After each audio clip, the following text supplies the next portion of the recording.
আল্লাহ রব্বুল আলামিন পবিত্র কোরআনে বলছে যে আমি কোনো মানুষে এমন কোনো বোঝা, এমন কোনো কাজ, এমন কোনো কিছু চাপিয়ে দিই না যেটা তার সীমার বাইরে, তার সক্ষমতার বাইরে।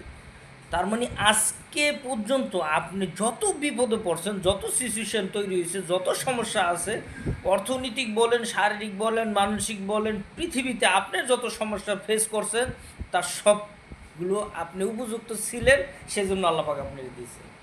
আপনি ওগুলো সমস্যার সমাধান করিয়ে আজকে কিন্তু এই জায়গায় আইছেন, এবং সামনে যেগুলো আসতেছে সেগুলোর সক্ষমতা আপনার আছে, সেই জন্য আল্লাহ পাক আপনার ওইগুলো দিব। আর এগুলো দিয়ে দিয়ে আপনার কী করব, আরও উন্নত করব।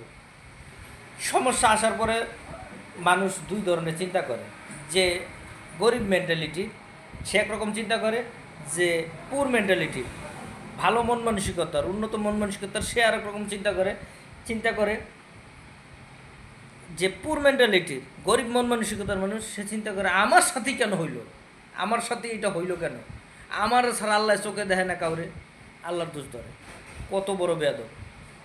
আর যে ভালো মন মানসিকতার উন্নত চরিত্রের মানুষ, সফল মানুষ, সে চিন্তা করে কি জানেন, আমার সাথেই হয়েছে বিষয়টা, তার মানে এর দ্বারা আল্লাপাক আমার কাছে কিছু করাই নিতে চায়, এটার আমি উপযুক্ত, সেজন্য আল্লাপাক আমারে এটা দিছে, এই সমস্যা আমারে দিছে, এই সমস্যা আমি সমাধান করার মাধ্যমে আমার জীবন মান উন্নত হবে। আর যদি উন্নত না হয় কিছু শিখতে তো পারবো। তো আপনার দৃষ্টিভঙ্গি পরিবর্তন করতে হবে আপনার সমস্যার দিকে। দৃষ্টিভঙ্গি বদলান, সমস্যা ঠিক হয়ে যাবে ইনশাআল্লাহ।